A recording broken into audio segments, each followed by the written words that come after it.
Late on a Friday night, alone in my workshop, I got a text from my son. "Don't come to Leo's celebration. The guests are all business contacts. You'd make things uncomfortable." No apology. I called back. He didn't answer. I left a voicemail with 3 words. "I understand. Goodbye." Then I went back to the wood and worked until morning. 2 days later, my son called again, his voice completely unraveled. It turned out they had just seen the magazine. "Welcome to Silent Sweet Revenge. I appreciate your presence more than you know.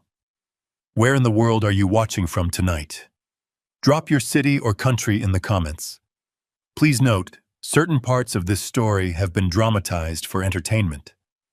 Any resemblance to actual names or events is coincidental, but the core lesson is very practical."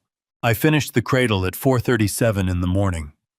I know the exact time because the old clock above the workbench had been running 3 minutes fast for the past 6 years, and I had never bothered to fix it.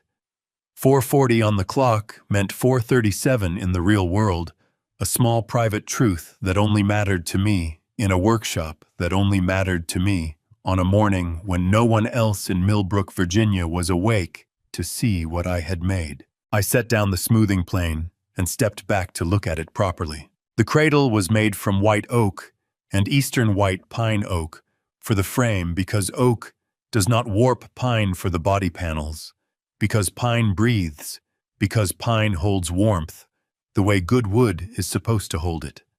I had started the joinery 6 weeks earlier after Julian called to tell me that Cassandra had gone into labor. I had driven to the hospital that afternoon, 2 hours each way on Route 60, radio off, window cracked, and I had sat in the corridor outside the maternity ward for 4 hours before a nurse came out and told me the baby had arrived healthy, 7 pounds and 4 ounces a boy. Julian came out 20 minutes after that. He looked tired in the bright, scattered way that new fathers look tired, not the bone-deep kind, but the kind that still has happiness underneath it. He shook my hand. Not an embrace, a handshake, firm and brief, the way you greet a colleague you see twice a year. "Leo," he said. "We're calling him Leo." "That's a good name," I told him. "You can come back next week," he said. "We need a few days to get settled."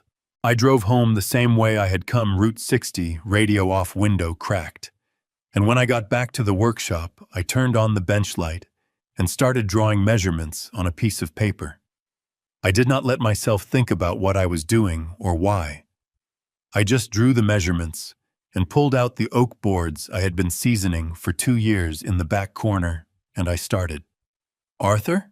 Dorothy Calloway's voice came through the workshop door before she did, which was her way. Dot had lived in the yellow house next to my property for 11 years. Her husband Gerald had passed in 2019, and after that she had taken up the habit of walking over in the mornings with 2 cups of coffee, one for her and one for whoever happened to be in my workshop. She never asked to be invited. She had decided somewhere along the way that checking on me was simply something she did the way other people checked their mail or watered their plants. She pushed the door open with her shoulder, both hands wrapped around the 2 mugs, and stopped when she saw the cradle sitting on the workbench under the light. "Oh, Arthur." Her voice changed in the way voices change when they encounter something unexpected and beautiful. She crossed the workshop slowly, set my coffee down beside the cradle, and ran one finger along the curved oak rail. "You made this yourself.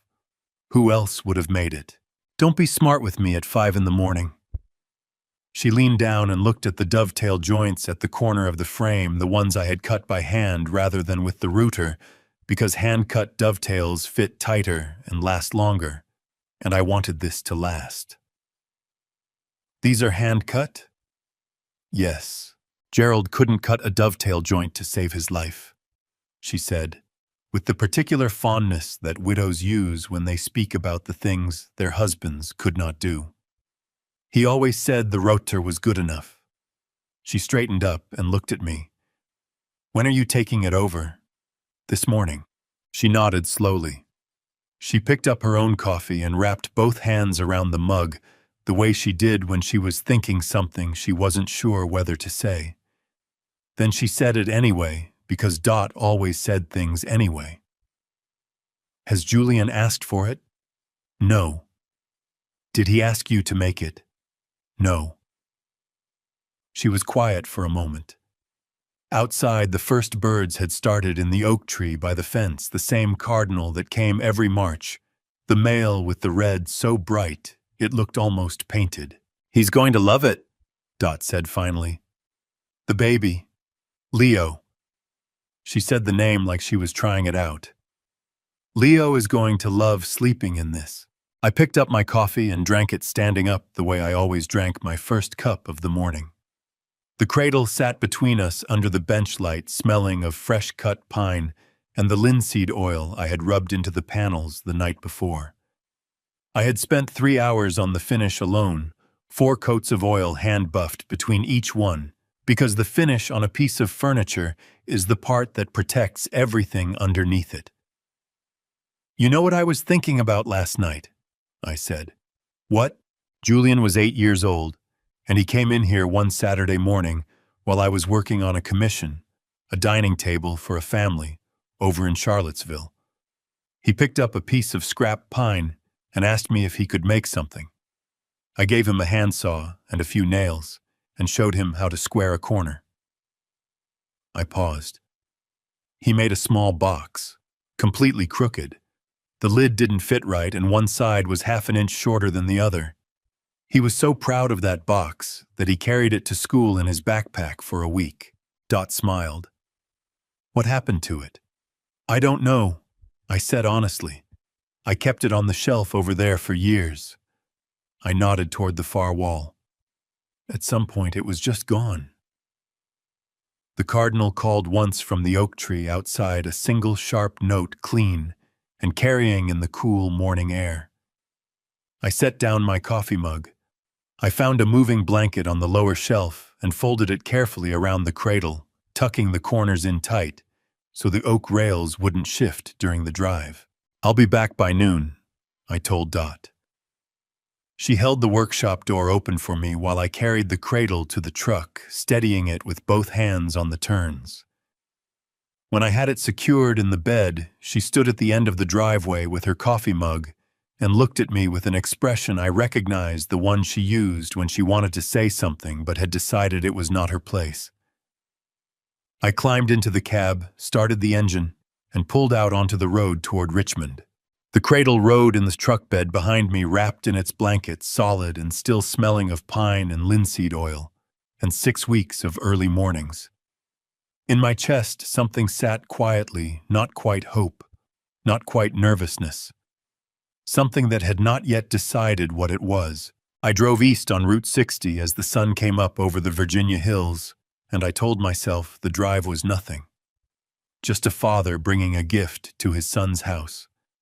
Just a grandfather taking something he made to the boy who would sleep in it. I had been telling myself things like that for a long time.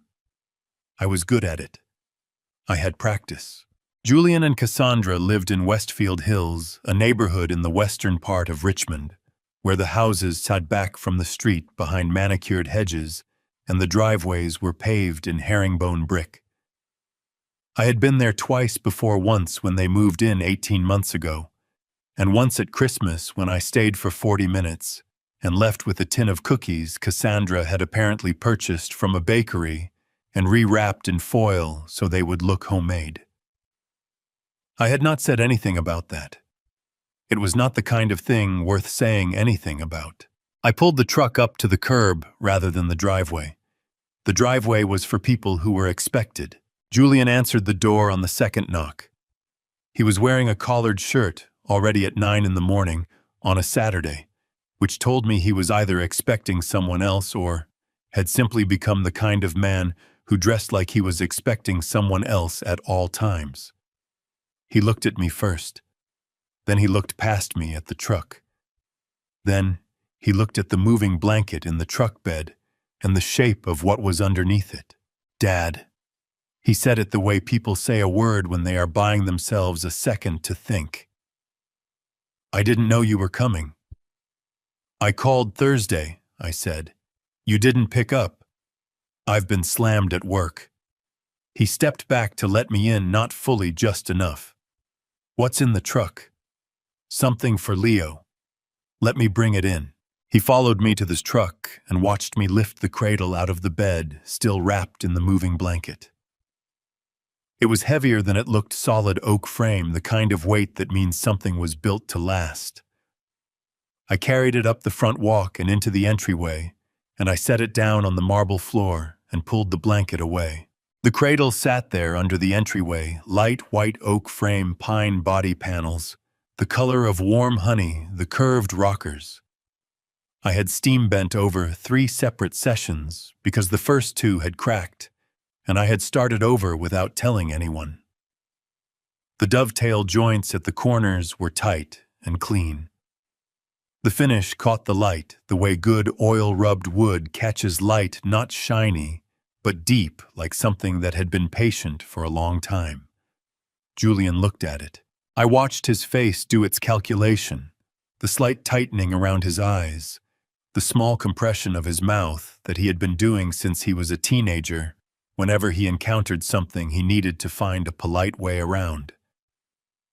You made this, he said. Yes. By hand.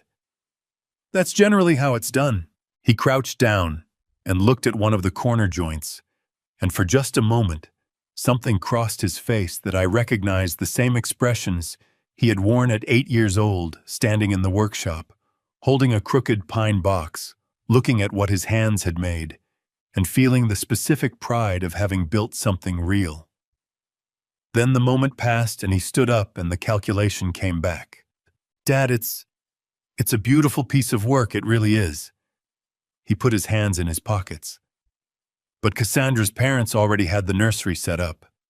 The crib came from a specialty importer in New York.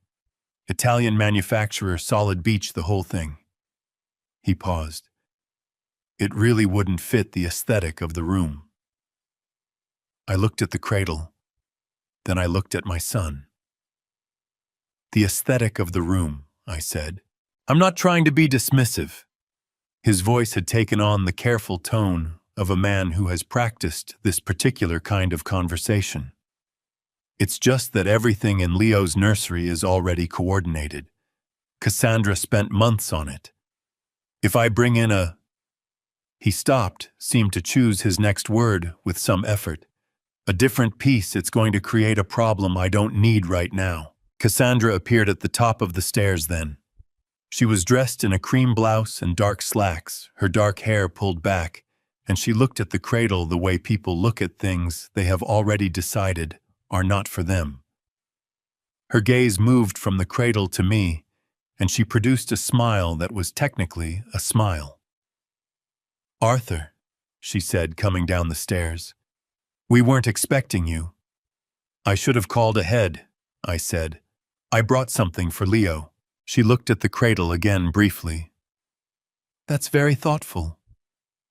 She touched Julian's arm just lightly, which I understood was a signal of some kind. Sweetheart, maybe we can find a spot for it in storage for now until we figure out the right place. Julian nodded with the quick relief of a man who has been offered an exit. Yeah, absolutely. We've got room in the basement storage area. It'll be safe down there. I wanted to say something then. I could feel the words stacking up behind my teeth, not angry words, just true ones. I wanted to say that I had steam bent those rockers 3 times, because the first 2 cracked, and that the oil finish had taken 4 coats and 12 hours of work, and that white oak does not warp in humidity the way beech does, which meant this cradle would outlast the Italian import by 40 years. I wanted to say that I had sat in a hospital corridor for 4 hours the night Leo was born, and that this was the only thing I had been able to think to do with that feeling. I didn't say any of it. There is a kind of silence that is not defeat, it is economy. You learn at 68 which words will land, and which words will simply fall to the floor between you and another person, and lie there costing you both something without changing anything. I had learned that a long time ago. I just hadn't always practiced it. "The basement is fine," I said. Julian carried the cradle downstairs himself, which I thought was either courtesy or guilt, probably both. When he came back up, he was straightening his collar. "You want coffee?" he asked. "No, thank you. Leo's sleeping right now, but you could." "I won't wake him." I picked up the moving blanket from the entryway floor and folded it under my arm. I just wanted to drop it off. Cassandra had moved into the kitchen doorway, one hand resting on the frame. She said pleasantly, "It was good to see you, Arthur." "You too," I said, because there was no other reasonable answer. Julian walked me to the door. On the porch, he reached into his back pocket and produced a folded check. He held it out to me, not awkwardly, which was the part that stayed with me afterward. He held it out like it was a normal thing, the natural conclusion to the transaction. "Get yourself something," he said, "for the materials and the time." I looked at the check. I looked at my son's hand holding it. His fingers were steady, which told me he had thought about this moment beforehand and prepared for it, which meant the check had not been an impulse. It had been a plan. "Keep it," I said. "Dad, keep it. Julian." I walked down the porch steps and back to the truck. I drove 2 blocks before I pulled over, not because I needed to, but because my hands had started to ache, the way they always ached in cold weather, and I wanted to flex them before I got back on the highway. I sat there on the quiet residential street and flexed my hands on the steering wheel one at a time and looked at the moving blanket on the passenger seat. The blanket that had carried the cradle here and would carry nothing home. Down in that basement in the dark, the white oak and pine sat waiting in the careful quiet of something built to last. I started the engine and pulled back onto the road. 2 weeks passed the way weeks pass when you are 68 years old and live alone, not quickly, not slowly, but with a kind of steady weight like water moving through a wide, flat river. I worked in the shop. I finished the cabinet for the family on Elm Street. I started a side table commissioned by a woman in Charlottesville who had seen my work at a neighbor's house and called 3 times before I agreed to take the job. I did not call Julian. He did not call me. On the Wednesday of the 2nd week, I drove to Westfield Hills again. I told myself I was going to see Leo. That was the whole truth of it. I wanted to see the boy. I parked on the street again.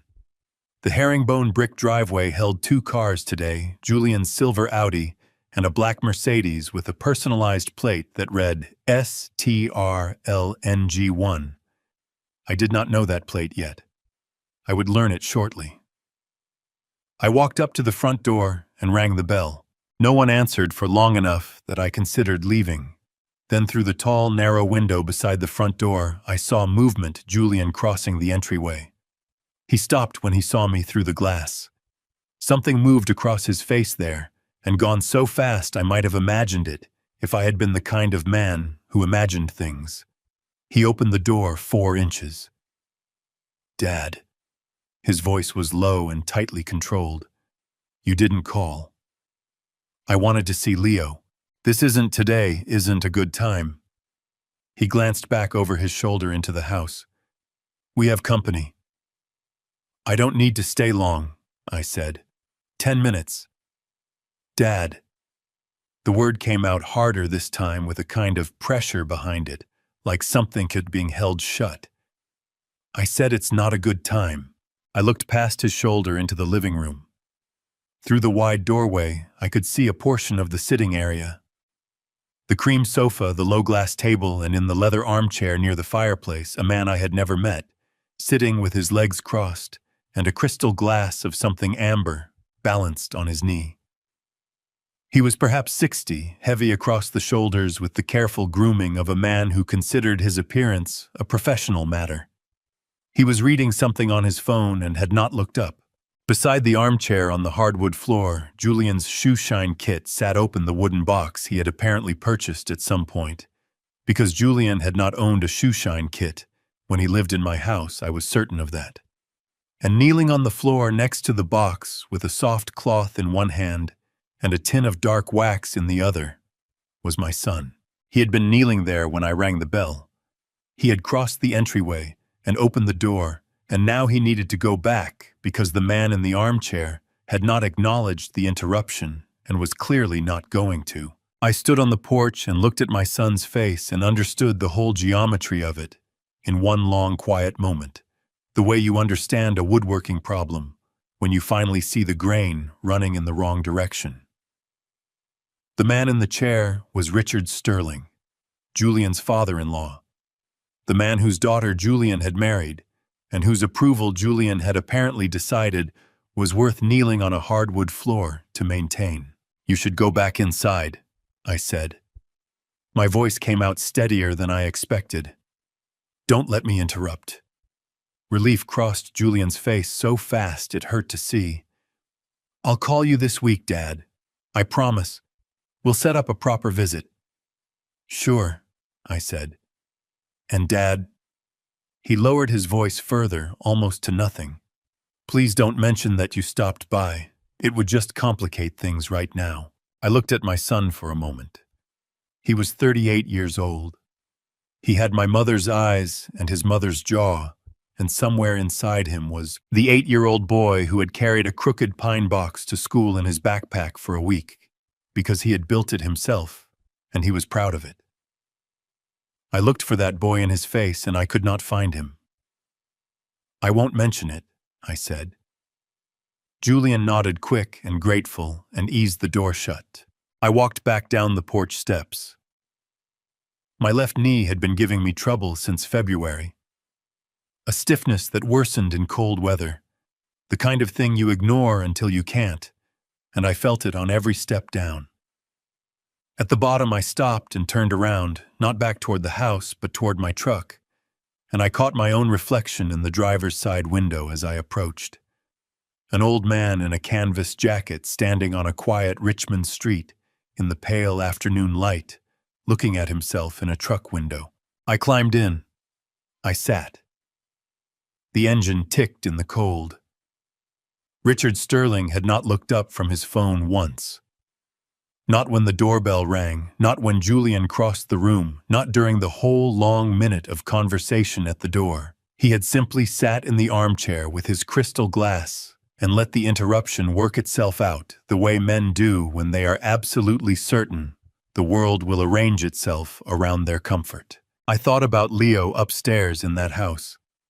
6 weeks old, sleeping in an Italian crib in a room I had never been allowed to see. I thought about the white oak cradle sitting in the basement in the dark. Then I started the engine.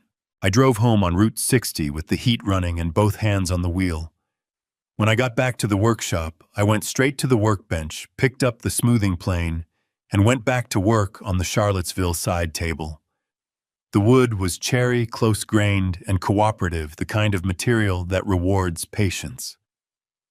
I worked until the light outside the workshop windows went from gold to gray to nothing, and I did not stop until Dot knocked on the door at 7 o'clock, with a plate of food she said she had made too much of. I did not tell her where I had been.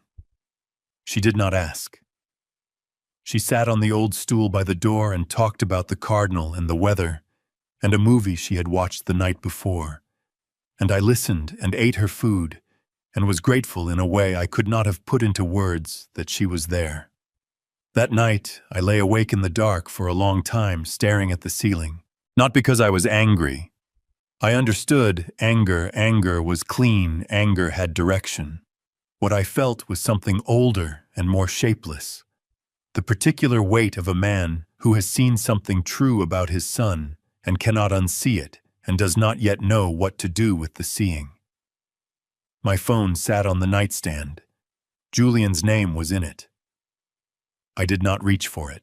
The message came in at 10:14 on a Friday night, while I was sitting in the workshop, reading a woodworking magazine I had already read twice. I was not waiting for anything.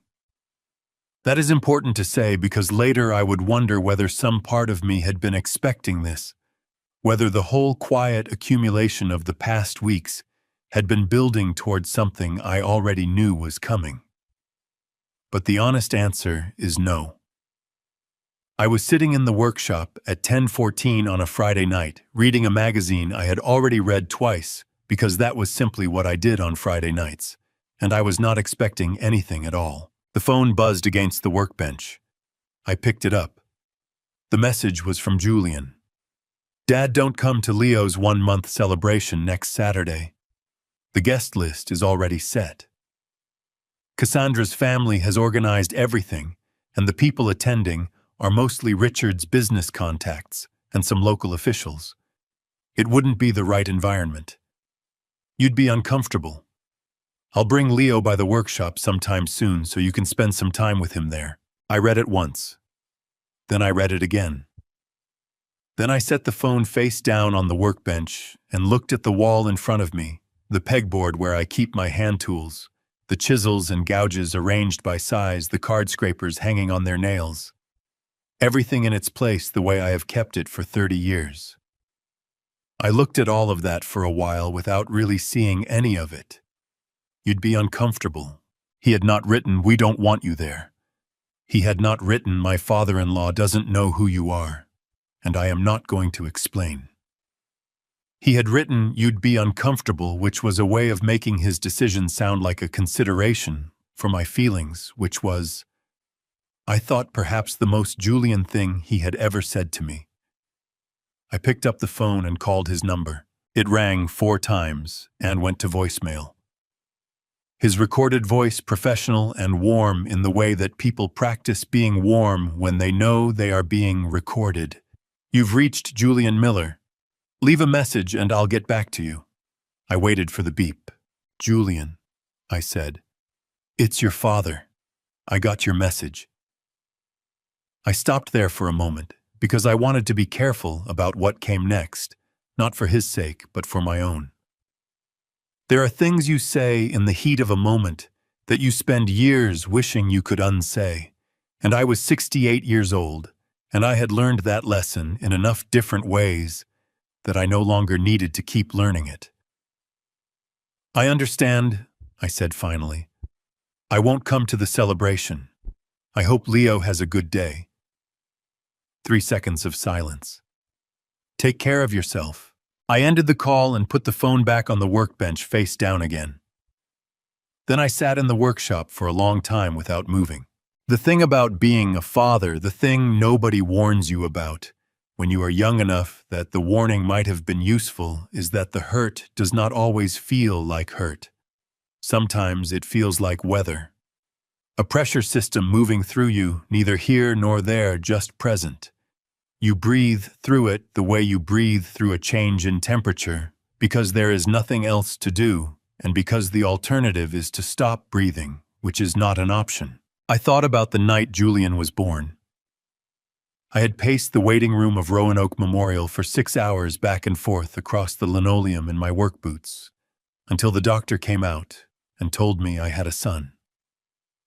I had stood in that waiting room and felt something crack open in my chest, not painful, just open the way a window opens onto air you didn't know you'd been missing. I had driven home from that hospital thinking I understood what my life was for. That had been 38 years ago. I sat in the workshop and did the arithmetic of it. 38 years, the whole long corridor of them. The Little League games and the school projects, and the arguments about curfews, and the drive to drop him at college in Charlottesville, where he cried in the parking lot and made me promise not to tell anyone, and I tried to locate somewhere in all of that distance the exact moment when things had turned the direction they had turned. I could not find it. Maybe there was no single moment. Maybe it was like wood grain. The direction is always there, running through the whole piece, and you only see it clearly when you cut across it. At 11:30, I got up and went inside and put the kettle on. While I waited for it to boil, I stood at the kitchen window and looked out at the workshop, the lights still on inside the small rectangle of yellow in the dark yard. Thomas Briggs had been my friend for 40 years. We had met in 1985 when we were both junior staff at the Virginia Department of General Services, he in planning me and inspections, and we had risen through those years together. Parallel tracks, different bureaus, the same core conviction that the work mattered and that doing it honestly was not optional. He had retired 2 years before I did and moved to a smaller house in Crozet, 30 minutes west. We talked on the phone every few weeks. We had lunch twice a year. I had never called Thomas at 11:30 at night. I had never needed to. I picked up the phone and dialed. He answered on the second ring, which told me he had not been asleep. Which was the thing about Thomas, he kept the same hours I did, which was to say, the hours of men who had spent decades on call and never fully stopped being on call, even after there was nothing left to be on call for. Arthur. His voice was alert, not groggy. What's wrong? Nothing's wrong, I said, and then stopped, because that was not entirely accurate. I need you to come to the workshop tomorrow morning. Bring your briefcase. A pause. Thomas had known me long enough to understand what a briefcase meant when I asked him to bring it. What time? He said. 9 o'clock. I'll be there, he said without asking anything else. That was the thing about 40 years of friendship. You accumulate enough history that certain requests don't require explanation. He knew I would explain in the morning. He also knew from the tone of my voice at 11:30 on a Friday night that whatever had happened was serious enough that I had already made up my mind about what came next. I hung up and poured my tea and stood at the kitchen window for a while longer, looking at the light in the workshop. Outside, the night was very still. No wind, no traffic on the road, just the dark and the cold, and the small yellow rectangle of the workshop window, holding its light steady against all of it. I drank my tea and went to bed. I did not sleep for a long time. But when sleep finally came, it came cleanly, the way sleep comes when you have made a decision and the making of it has settled something that needed to be settled. Tomorrow, Thomas was coming with his briefcase. That was enough for now. Thomas Briggs arrived at 9 o'clock exactly, which was the only way Thomas ever arrived anywhere. I had the coffee ready and the workbench cleared. He pulled up in his old Subaru wagon, the same one he had driven for 11 years, because Thomas was the kind of man who found something reliable and stayed with it, and came through the workshop door with his leather briefcase in one hand and a paper bag from the bakery in Crozet in the other. I stopped for muffins, he said, setting the bag on the workbench. Blueberry. Don't argue. I wasn't going to argue. He looked around the workshop the way he always did when he visited, slowly taking inventory, like a man reassuring himself that everything was still in its right place. Then he looked at me. Thomas had a way of looking at people that had nothing to do with judgment and everything to do with attention. After 40 years in government service, 31 of them in senior positions, he had developed the particular skill of seeing exactly what was in front of him without adding anything that wasn't there. You look like you slept about 4 hours, he said. 5, I said. Maybe. He pulled the stool up to the workbench and sat down, unlatching the briefcase. Tell me what happened, I told him. All of it, the cradle, the storage room, the visit. 2 weeks later, Julian on his knees on the hardwood floor, and then the text message at 10:14 on a Friday night.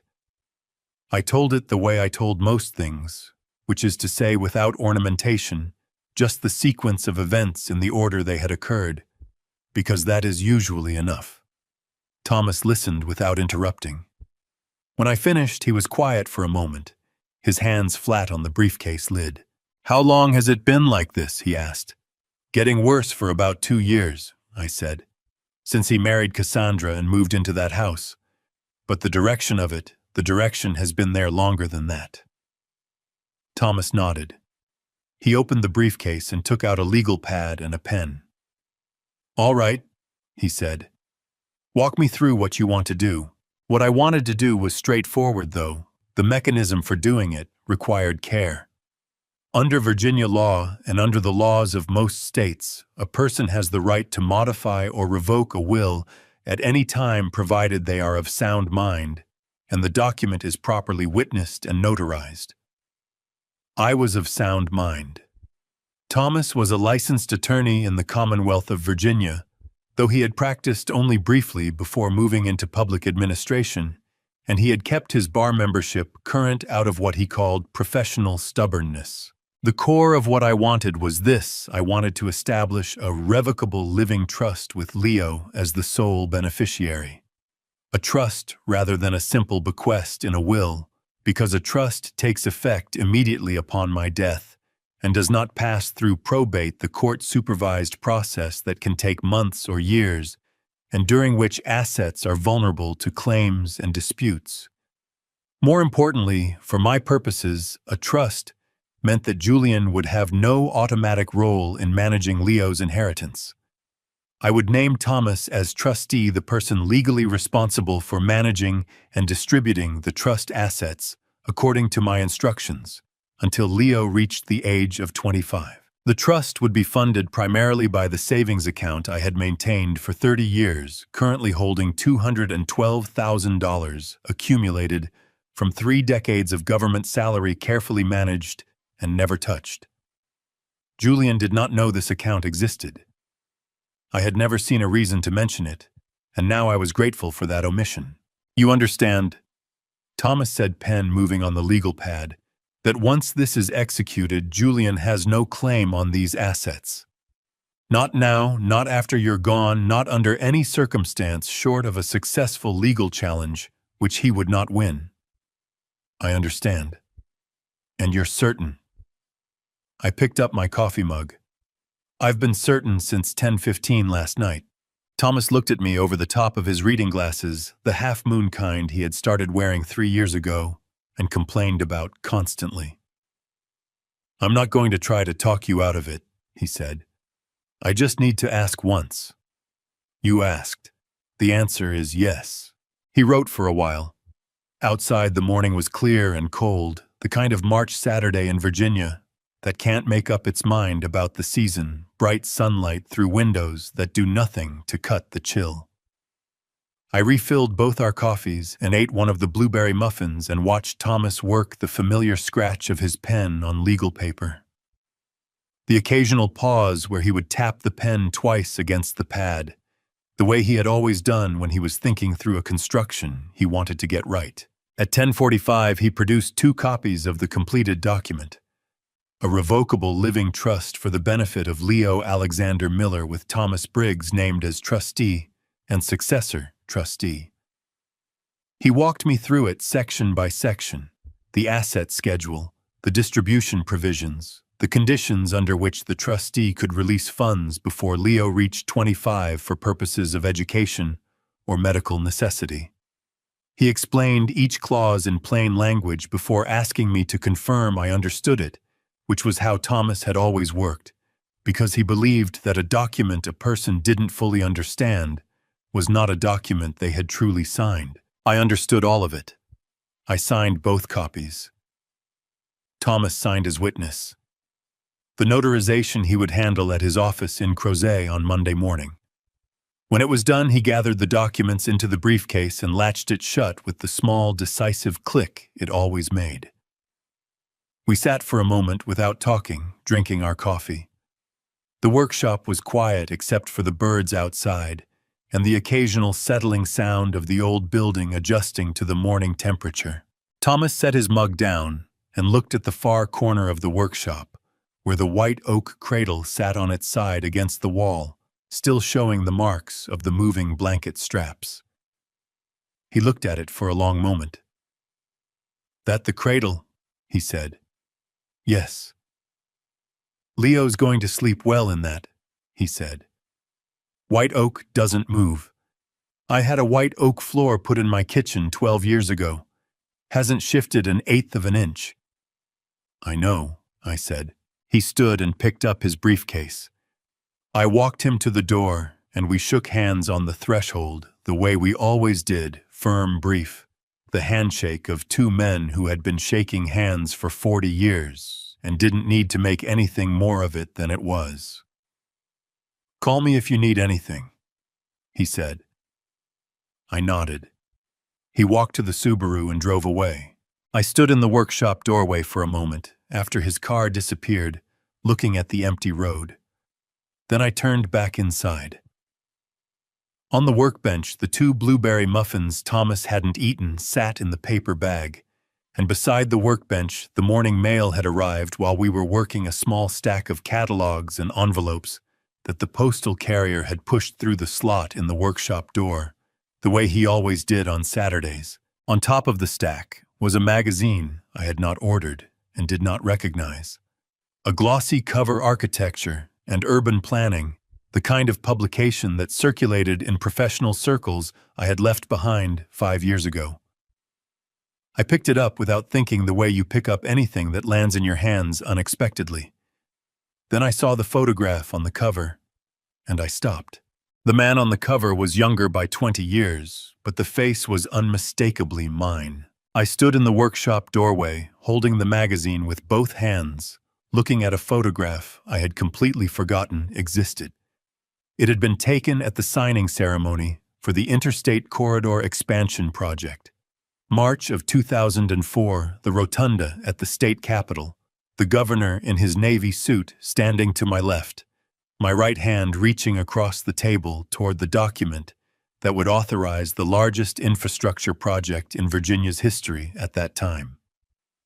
I was wearing my good gray suit, the one I had bought specifically for occasions that required a good gray suit, and I was looking at the camera with the expression of a man who understood that the moment mattered and was trying to behave accordingly.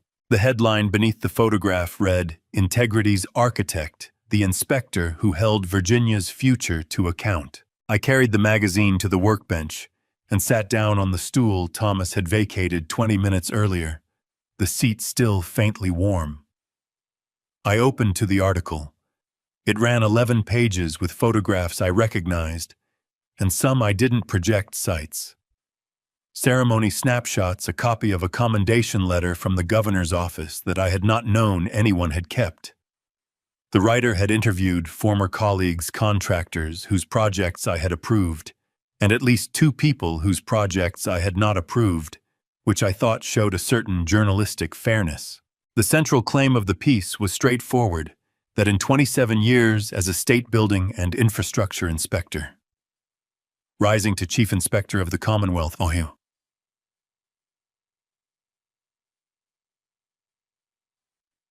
approved a project that failed to meet code and had not once accepted consideration, money gifts, favors, in exchange for approval. This was presented as remarkable. I had always considered it simply the job. I read for perhaps 20 minutes. Then I closed the magazine and set it on the workbench beside the blueberry muffin bag. The workshop was very quiet. Outside, the cardinal was back in the oak tree, running through its repertoire with the focused energy of a creature that had no idea it had an audience. I was still sitting there when Dot knocked on the workshop door at 11:30, carrying 2 mugs and a look on her face that suggested she had already decided something was wrong and was coming to shout out what. She pushed the door open and stopped when she saw the magazine on the workbench. She crossed the room, set the mugs down, and picked it up. She looked at the cover photograph for a long time without speaking, which for Dot was unusual enough to mean something. "That's you," she said. "Yes. 20 years ago, maybe. 21. She opened to the article, scanned the headline, looked at a few of the photographs inside. Her reading glasses were on a chain around her neck, and she put them on without seeming to notice she was doing it. The automatic gesture of a woman for whom reading glasses had long since become part of thinking. "Chief Inspector of the Commonwealth," she read aloud. Then she looked up at me over the rims of her glasses. "Arthur, you told me you worked in government administration." I did work in government administration. That is not what most people mean when they say government administration. "I know," I said. She set the magazine down carefully, the way you set something down when you are buying yourself time to arrange your thoughts. She picked up her coffee mug and wrapped both hands around it. Outside, the cardinal hit a particularly sharp note and then went quiet, as if it too was waiting to hear what came next. "Does Julian know?" she asked. The question landed with the particular weight of something obvious that nonetheless needed to be said out loud before it could be fully understood by everyone in the room. "No," I said. "Does anyone in his life know? Thomas knows. A few people I worked with. Nobody current." I picked up my own mug. When I retired, I retired. I didn't see the point in carrying the title around like a name tag. Dot looked at me with the expression she used when she thought I was being deliberately obtuse. "The point," she said, "is that your son thinks you are a retired carpenter." "I am a retired carpenter, among other things. Arthur." Dot. She made a sound that was not quite a sigh and not quite a laugh, the sound of a woman who has known someone long enough to understand that certain arguments are not worth the energy they require. She picked up the magazine again and looked at the cover photograph once more, and something shifted in her expression, softer this time, something that might have been sadness. "You never wanted him to respect you because of a title," she said. Not a question. "No," I said. "I wanted him to respect me because I was his father. That turned out to be the harder thing to earn." She put the magazine down and didn't say anything after that, which was the right response. There are things that don't benefit from being elaborated on, and Dot had always known the difference. We drank our coffee. The cardinal came back to the oak tree and started up again, indifferent and bright. I was still sitting there at 12:45 when my phone buzzed against the workbench. An unknown number, Richmond area code. I let it ring through to voicemail. 3 minutes later, it rang again, same number. Then a third time. Then a number I recognized, Julian's cell. I set the phone face down on the workbench. Dot watched me do it. She didn't ask who was calling. She looked at the face-down phone, and then at me, and her jaw tightened very slightly in the way it did when she was holding back something she had decided not to say. "I'm going to make lunch," she said instead, standing up. "You're going to eat it." "All right," I said. She picked up the empty mugs and walked to the door. Before she stepped out, she paused with her hand on the frame and looked back at me, at the magazine on the workbench, at the phone lying face down beside it, at the white oak cradle in the corner, catching the afternoon light. "Whoever is calling," she said quietly, "I don't think they're calling to apologize." She went out, and the door swung gently shut behind her. I sat alone in the workshop, the magazine open to my younger face, the phone buzzing again against the wood. I did not reach for it. Whatever was on the other end of that call, it could wait until I was ready. And I was not ready yet. I did not answer the phone that afternoon. By 2 o'clock, Julian had called 7 times. The unknown Richmond number, which I later learned belonged to Richard Sterling's personal assistant, had called 4 more. I sat in the workshop and let every one of them ring through to voicemail, and after the 7th call from Julian, I turned the phone over and watched the screen light up and go dark and light up again, and felt with a clarity that surprised me absolutely nothing. Not anger, not satisfaction, just a kind of settled stillness, the way a room feels after a long argument has finally ended and everyone has gone home. At 3:15, I went inside and made a sandwich and ate it standing at the kitchen counter, looking out the window at the empty road. Then I went back to the workshop and picked up the Charlottesville side table where I had left it the night before. Cherrywood. Close-grained. I worked until the light changed. It was Dot who eventually told me what had happened on the other end of those calls. She came over Sunday morning with coffee, and the particular expression she wore when she had information she had been sitting on overnight and could no longer reasonably contain. She had spoken to her nephew David, who worked in commercial real estate in Richmond, and knew people who knew people, which in a city the size of Richmond meant he knew most things within 24 hours of their occurring. The sequence of events, as Dot related, and as I later pieced together from other sources, was this. Richard Sterling had been sitting in the waiting area of a downtown law firm on Saturday morning, reviewing documents before a meeting, when he picked up the magazine from the coffee table the way people pick up magazines in waiting rooms, without intention, just to have something in his hands. He had opened it to the cover story, because the cover photograph had caught his eye the way photographs of men in good suits at government ceremonies tend to catch the eye of men who understand what such ceremonies mean. He had read the headline. He had looked at the photograph more carefully, and then, according to his assistant, he had stood up abruptly, excused himself from the waiting area, walked out to the corridor, and called Julian. Julian, by his own later account, had laughed. "Dad, it's probably just someone who looks like him," he had said, or something close to it. "My father is a woodworker in Millbrook. He makes furniture." Richard had not laughed. Richard had gone back to his office, handed the magazine to his assistant, a young man named Robert Haynes, 38, efficient, careful, and told him to find out whether the man on the cover was or was not Arthur Miller of Millbrook, Virginia, and to have an answer by end of business. Robert Haynes, from what I came to understand of him, was the kind of person who did exactly what he was asked to do, and did it well, and did not embellish the results. He had spent Saturday afternoon making calls to the Virginia Department of General Services, to the State Archives Office, to two former colleagues of mine, whose names appeared in the article. By 5 o'clock, he had a confirmation the man on the cover of the magazine was Arthur James Miller, formerly Chief Inspector of the Commonwealth of Virginia, retired 2019, currently residing in Millbrook. He had walked into Richard Sterling's office and placed a printed copy of my official state personnel file photograph on the desk beside the magazine.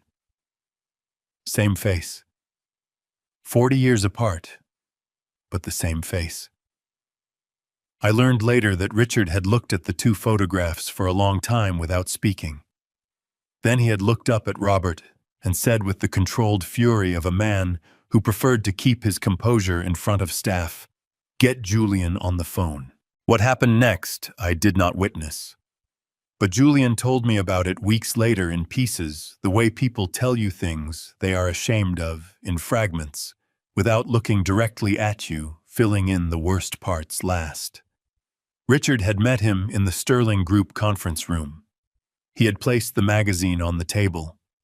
He had placed the personnel photograph beside it. And then when Julian had still tried to insist it must be a coincidence, Richard had done something that Julian described in a single sentence that told me everything I needed to know about the household my son had married into. He had struck Julian across the face with his open hand. Not hard enough to leave a mark, Julian said, as though the calibration of it somehow mattered. Just hard enough to stop the words. "You have been telling my daughter," Richard had said in the silence that followed, "that your father is a retired woodworker with no connections and no relevance. You have been telling her that for 2 years. You have let her believe it. You have let me believe it." Julian had not answered.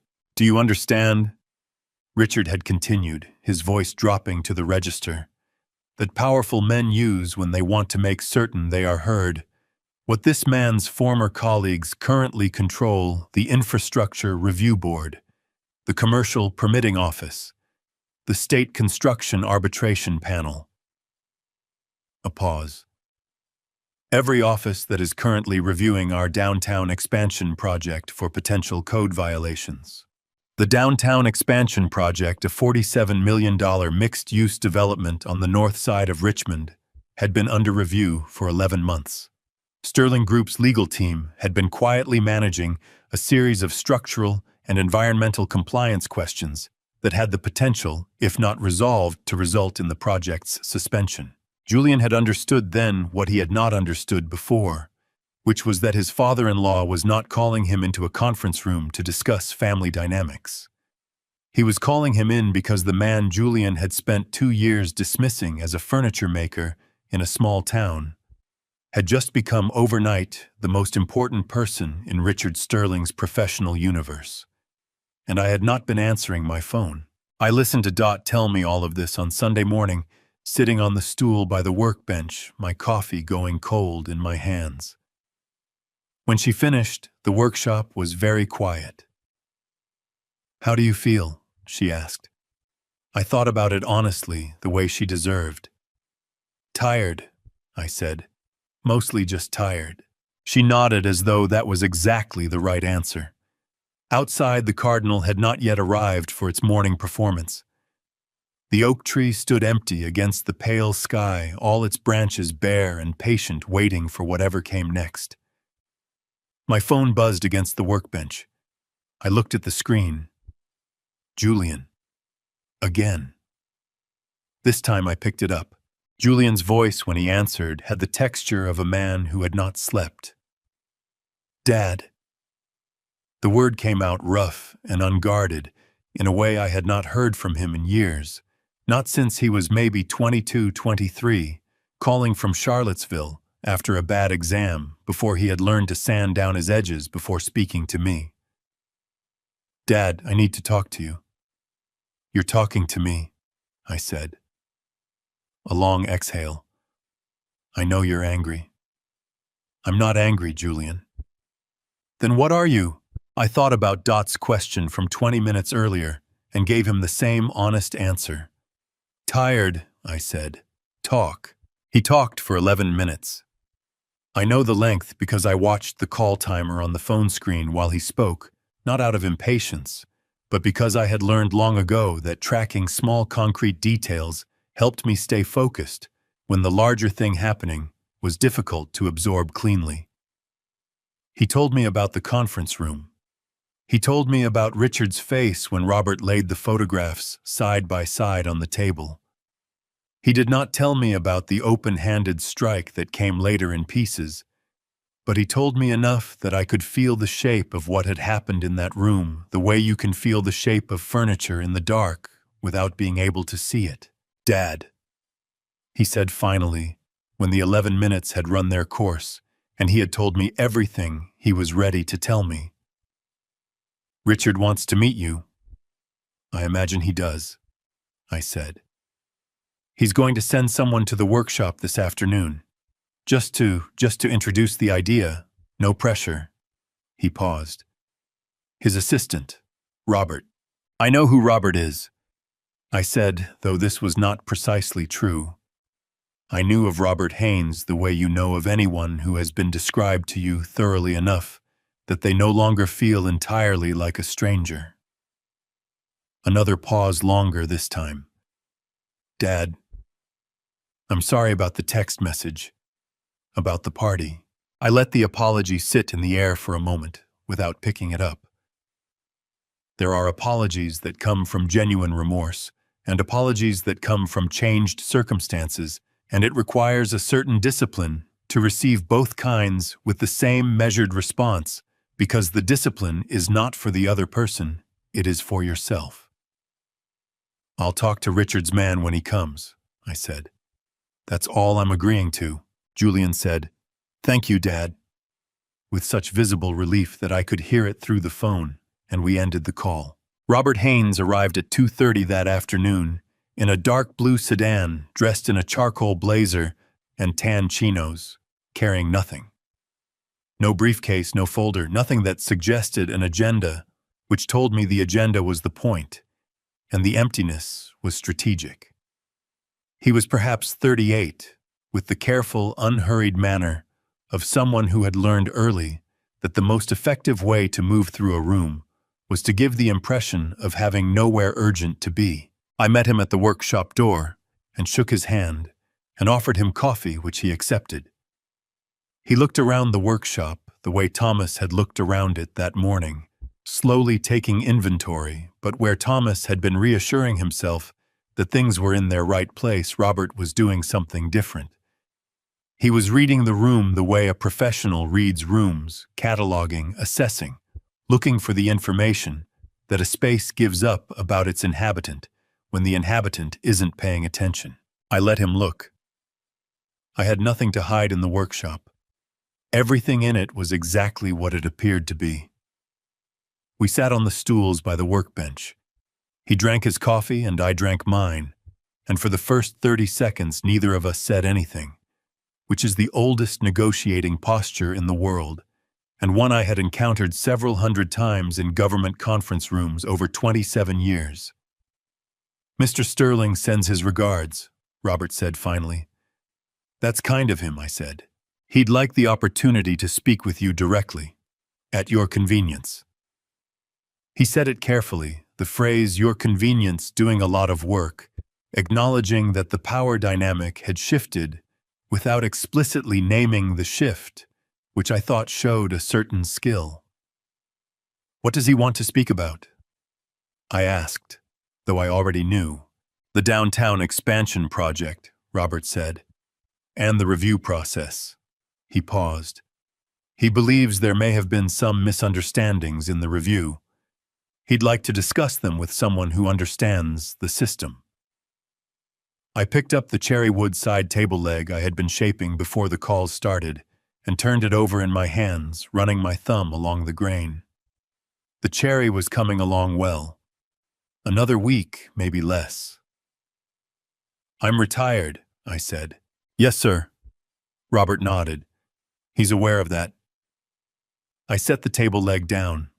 I looked at Robert Haynes directly the way I had learned to look at people in 30 years of inspections, which is to say without hostility and without evasion, just clearly and completely long enough that they understand you are seeing them and not just the surface they are presenting. He held the look steadily, which told me something about him. Most people, when looked at that way, found something nearby to study. Robert didn't. He just looked back. "Tell me something," I said. "Not about the project. About yourself." He blinked once, the smallest recalibration. "What would you like to know? How long have you worked for Richard Sterling?" 8 years. "And before that, construction management. Small firm in Roanoke." A slight pause. "We lost a contract when I was 26. Compliance issue. I was the one who signed the submission." I looked at him. Was the submission accurate? He held my gaze. "No," he said. "It wasn't. I knew it wasn't when I signed it. I've known it every day since." The workshop was very quiet. Outside, a car passed on the road, slowed, continued on. I stood up and walked to the far corner of the workshop, where the white oak cradle sat against the wall. I laid one hand on the curved rail and looked at it for a moment, then looked back at Robert. "Tell Mr. Sterling I'll think about it," I said. Robert set his coffee mug down carefully on the workbench. He looked at the cradle, then at me. Something shifted in his expression, not pity, not sympathy exactly. Recognition, maybe. "That's a beautiful piece of work," he said quietly. "I know," I said. He walked to the door. Before he stepped out, he paused with his hand on the frame, the same spot where Dot always paused, I noticed, as if the door frame itself invited a final word. "For what it's worth," he said without turning around, "I don't think Mr. Sterling is calling about the project." He left before I could ask what he meant. His sedan pulled away from the curb, and the workshop went quiet again, the afternoon light moving slowly across the cherry wood. On the bench, warm and unhurried, indifferent to everything that had just happened in the room. Robert's sedan had been gone for perhaps 40 minutes when I heard a car pull up outside. I knew it was Julian before I looked up. There are sounds a parent learns to recognize over 38 years, the particular way a specific person closes a car door, the specific rhythm of a specific set of footsteps on gravel. And even now, even after everything, my body knew my son's approach, before my mind had time to form an opinion about it. He knocked twice and opened the door without waiting, which he had always done as a boy and apparently still did when he was frightened enough to forget he was no longer a boy. He looked worse than he had sounded on the phone that morning. His collar was open, his jacket creased in the way jackets crease when they have been put on in a hurry, and worn through a long, difficult day without being taken off. His eyes were red at the rims, not from crying, I thought, but from the particular strain of a man who had spent several hours trying to hold himself together in front of people he needed to impress, and had found the effort more costly than he had anticipated. He stood in the doorway of the workshop and looked at me across the workbench, and for a moment neither of us moved. Then Julian crossed the workshop floor, and he went down onto both knees on the concrete in front of me. I had not expected that. Even knowing what I knew about the situation, even having heard from Robert what the stakes were for the Sterling Group, I had not expected my 38-year-old son to kneel on the floor of my workshop, the way he had knelt as a child when he dropped something breakable and was trying to minimize the damage before I noticed. The gesture was so raw and so unguarded that it took me a moment to process it, and in that moment something moved through my chest that I did not entirely welcome. Not softness exactly, but the memory of softness, the ghost of a feeling I had spent several weeks carefully setting aside. Dad. His voice broke on the word in a way that had nothing practiced about it. Dad, I'm sorry. I am so sorry. I set down the cabinet scraper I had been holding. I looked at my son on his knees on the concrete floor, his hands pressed flat against his thighs, the way hands press when they are trying to keep from shaking. Get up, Julian, I said. I need you to hear me first. I'm hearing you. Get up. He got up slowly, the way a man gets up when his knees hurt, and his pride hurts more. He stood in front of me with his hands at his sides, and he talked. He talked for a long time, longer than the 11 minutes on the phone that morning. Longer and less organized, the words coming out, in the disordered way that words come when they have been building pressure behind a door that has finally given way. He talked about Cassandra, about the first year of their marriage, when Richard had made it quietly, persistently clear that Julian's position in the family depended on his ability to present himself as a man of standing, a man with the right background, the right connections, the right kind of family. He talked about the shame he had felt, his word shame, every time someone in Cassandra's circle had asked what his father did, and he had said, woodworker, and watched their faces do the small, polite recalibration that faces do when the answer is not what was hoped for. I told myself it didn't matter what I said. Julian told me, his voice unsteady. I told myself you wouldn't care, that you never cared what people thought, that it wasn't hurting you 'cause you didn't know. I know, I said. He flinched. I know you know. I'm telling you why I did it anyway. I'm not asking you to excuse it. I need you to understand that I am not the person I have been acting like. I need you to know that. That boy was still in there. I could see him. I just was not sure anymore whether that was enough. Julian, I said, why are you here? He blinked. To apologize. Are you here to apologize, or are you here because Robert went back to Richard and told him I said I would think about it, and Richard sent you because he believes a son on his knees will accomplish what a professional envoy could not? The question landed in the room like a stone landing in still water. Julian's jaw tightened. For a moment I thought he was going to argue, to deny it, to give me the version of this that made him look better than the question suggested. He had always been good at that, at finding the angle that let him be the sympathetic figure in his own story. He didn't do that. He looked at the workshop floor instead, at the concrete between us, and he said, both. It's both things.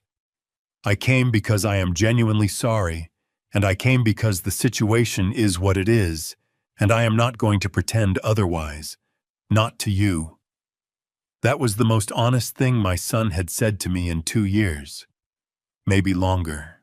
I was quiet for a moment, turning what he had said over the way I turned wood over before cutting it, looking at the grain, looking for weaknesses, looking for the places where it might split under pressure. "I'll come to the party," I said. Julian exhaled so sharply it was almost a sound. "Dad, I'll come to Leo's celebration." I held up one hand to stop whatever was coming next. "But I am coming for Leo, not for Richard, not for the downtown expansion project, not for you. Do you understand the difference?" Julian nodded fast and emphatic, the nodding of a man who would have agreed to almost anything in that moment. "There's one more thing," I said. He waited. "I'm coming as myself. I'm not going to perform anything for Richard Sterling's benefit. I'm not going to make phone calls or pull strings or have conversations that serve his interests. I will walk in the door, I will give Leo his gift, and I will conduct myself the way I have always conducted myself. That is all I am agreeing to." Julian said, "I understand." And his voice had gone quiet in a different way now. Not the quietness of relief, but the quietness of a man who has just heard something true about himself and is not yet sure what to do with it. "Go home," I said. "Get some sleep. You look terrible." He almost smiled at that. Almost. He walked to the door, and this time he did not pause at the frame the way Robert had, the way Dot always did. He walked straight through and out into the late afternoon, and I heard his car door close his particular way of closing it, and the engine start, and the tires on the gravel going quiet as he reached the road. I stood alone in the workshop. On the workbench, the cherrywood side table leg sat waiting where I had left it. On the far wall, the white oak cradle held its place in the corner. Through the window, the light had gone the color of old brass, the particular gold of a Virginia afternoon in late March, when the season has finally made up its mind. I picked up the cabinet scraper and went back to work. I wore the gray suit. It was the same suit I had worn to the signing ceremony in 2004, the one in the photograph on the magazine cover, because it was the only suit I owned that was worth wearing to an event of this kind, and because I saw no reason to pretend otherwise. I had taken it to the dry cleaner in town on Tuesday, and it had come back on Thursday in a plastic sleeve smelling of something chemical and clean. I hung it on the back of the workshop door for 2 days, the way I always hung good clothes in the workshop, so the wood smell would work its way into the fabric and soften whatever the dry cleaner had done to it. Dot watched me load the hatchback from her front porch arms crossed against the evening chill. "You look respectable," she called across the yard. "I'm always respectable," I said. "You look it tonight is what I mean." She paused. "The suit is good." I drove the 40 minutes to the Sterling estate on the eastern edge of Henrico County, with the radio off and both hands on the wheel. The estate sat back from the road behind a low stone wall and an iron gate that stood open for the evening, with a uniformed attendant waving cars through onto the gravel drive. I parked where the attendant directed me in a field that had been converted for the occasion into an overflow lot, and I carried the hatchback's cargo, the white oak cradle wrapped again in its moving blanket, up the long gravel path toward the main house. Other guests moved around me. On the path, couples in evening wear, a few men in suits, the particular social energy of a gathering where everyone has dressed to signal something. I walked among them with the cradle under my arm and received a few curious glances that I did not acknowledge because I had spent 27 years walking into rooms where I was not expected and had learned long ago that the most effective response to curiosity was simply to continue moving. The main entrance was a wide portico with 4 stone columns and a pair of doors that had been propped open to allow the flow of arriving guests. I had been to larger houses, government buildings, state facilities, the sort of institutional architecture that exists to communicate permanence. But the Sterling estate was the particular kind of large that was designed to communicate something more personal than permanence. It was designed to communicate arrival. The arrival of a family that had decided at some point in its history that it had earned the right to live on this scale. I stepped under the portico and stopped. Richard Sterling was standing just inside the entrance to the right of the open doors, with Cassandra on his left, and Julian hovering 2 steps behind her, with the expression of a man who has rehearsed this moment several times and is discovering that rehearsal was insufficient preparation. Richard saw me before I reached the door. I watched him make the decision. I could see it happen, the small but deliberate gathering of himself, the straightening that was less physical than intentional. And then he stepped forward out from under the portico and onto the top step and extended his hand. "Mr. Miller," he said. His voice was controlled and even, and carried the particular weight of a man who had spent 60 years ensuring that his voice always sounded that way. "Richard Sterling, I'm glad you came." I shifted the cradle to my left arm and shook his hand. His grip was firm and dry, the handshake of a man who had given and received thousands of handshakes and understood their grammar precisely. "Thank you for the invitation," I said. Something moved behind his eyes at that, a flicker of something that might have been appreciation for the precision of my response, which did not acknowledge that the invitation had arrived only after considerable drama and a week's worth of unreturned phone calls. He stepped aside and gestured toward the interior. "Please," he said. "Leo is looking forward to meeting his grandfather properly." Cassandra said, "Arthur, it's so good to see you," with a warmth that was not entirely performed, which surprised me. She kissed my cheek in the way that people do at events when the gesture is more cultural than personal, and I thanked her, and then I was inside. The entrance hall was marble-floored and high-ceilinged, with flowers arranged on pedestals in the way that flowers are arranged when someone has been paid to arrange them, rather than someone who loved them has put them there. To the left, through a wide archway, the main reception room was already full, perhaps 80 people.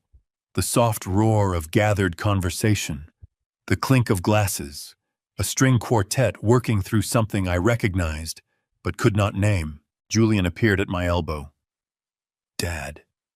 His voice was low and tight. "I'll take you to a table." "I know how to find a table," I said pleasantly. "Go be with your wife." He hesitated, then went, which was the right decision.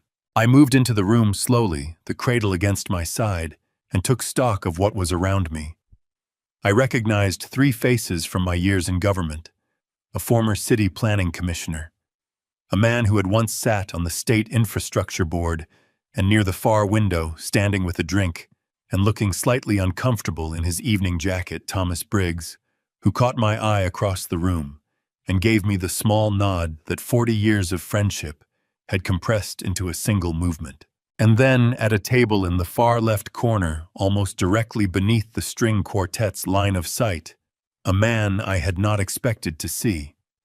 Heavy-set mid-50s in a dark suit that fit well enough, but had been bought a size too large across the shoulders, the way men buy suits when they have lost weight they are not sure they will keep off. He was looking down at his phone when I first saw him, but as I watched, he looked up and our eyes met across the width of the room. Marcus Webb, the man whose project I had shut down in 2012.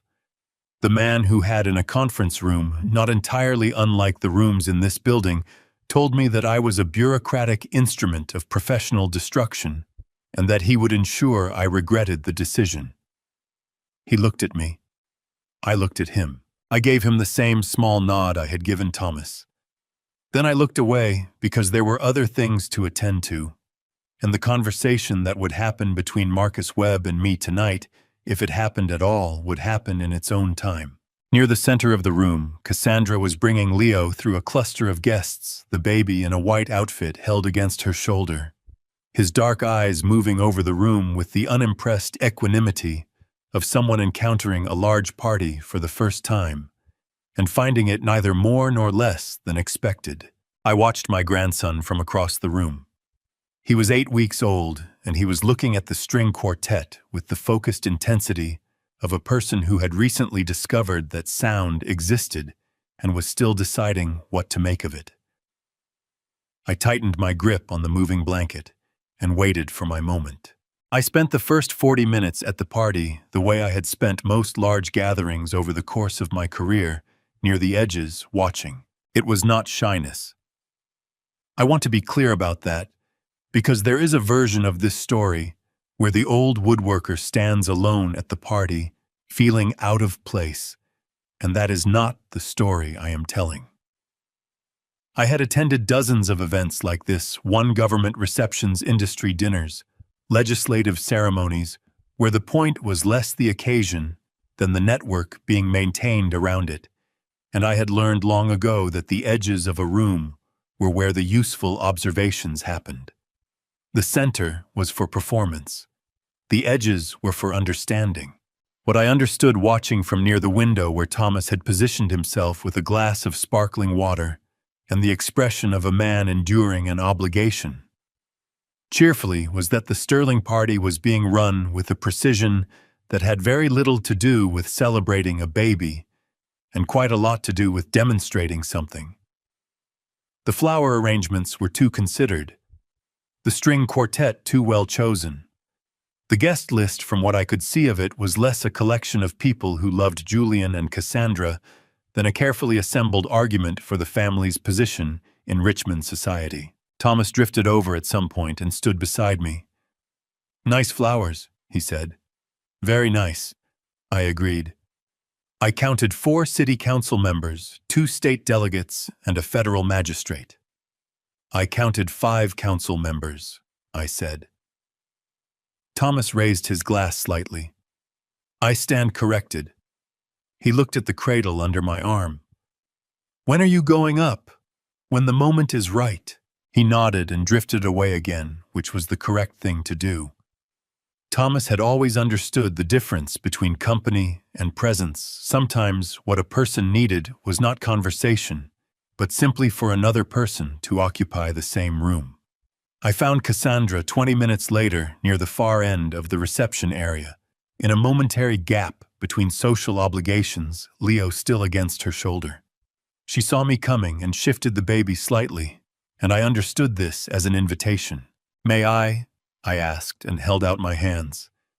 She hesitated for only a fraction of a second, the hesitation of a woman who had spent Leo's entire short life managing, who held him and when and in what context, and then she placed him in my arms. Leo was heavier than I expected. Children always are, you forget, between babies, that they have the specific solid weight of something that is building itself from the inside, adding density by the hour. He wore a white cotton outfit with small blue stitching at the collar, and he smelled of the particular clean sweetness that newborns carry before the world has had time to leave any other marks on them. He looked up at my face. I looked down at his. He had my eyes, my mother's eyes, dark and wide-set, the kind of eyes that look at things directly without apology. And in the moment I registered this, I felt something move through me that I had not felt in a long time, and could not have named precisely if I had tried. Not joy, though there was joy in it. Not grief, though there was grief in it too. Something that contained both of those things, and something older than either of them. "Hello, Leo," I said quietly. Leo made no sound. He continued looking at my face with the focused, evaluating expression of someone who was gathering data about a new thing and had not yet reached a conclusion. I found this entirely reasonable. I had spent 27 years gathering data before reaching conclusions and considered it the correct approach. I held him for perhaps 3 minutes. Then Cassandra was back at my elbow gently, the way mothers return to their children at parties, not because anything is wrong, but because 3 minutes is simply the unit of time after which the need to have your child back in your arms becomes stronger than social courtesy. I gave Leo back. Cassandra looked at me over his head with an expression I had not seen from her before, something careful and a little uncertain, like a person who has just recalculated something and is not yet sure what the new number means. "He does like you," she said, which was more than I had expected her to say. "He doesn't know me yet," I said, "but I intend to fix that." She nodded slowly, and I moved away. The program began at 8:30. A woman with a microphone welcomed the guests, said several things about Leo that were charming and accurate, in the way that professional remarks about babies always are, and then announced that the family had arranged a brief gift presentation before dinner. Julian found me in the crowd. His hand came to my elbow, not steering, just locating. "Dad, you can present from the table if you'd rather. You don't have to go up." I looked at him. "I know I don't have to." "I just meant Julian." I said his name in the way that stops a sentence. "Go stand with your wife." He went. I waited until 3 other gifts had been presented: an elaborate silver rattle from someone's aunt, a framed print of Leo's birth announcement, designed by a calligrapher, a stuffed bear the size of a small child, and then I picked up the cradle in both arms and walked toward the low platform at the front of the room. The platform was perhaps 8 inches high enough to be seen from the back of the room, with a microphone stand and a small table where the other gifts had been placed. I stepped up without using the microphone. My voice had always carried a fact that had served me well in inspections and public hearings, and would serve me now. "My name is Arthur Miller," I said. "I am Leo's grandfather." The room quieted, the way rooms quiet when someone speaks without amplification, in a setting where amplification is expected. People turned. Julian, near the far wall, had gone very still. Richard Sterling, I noticed, was watching from a position near the center of the room, with the careful, assessing look of a man who has released control of a situation and is monitoring what happens next. I set the cradle on the table.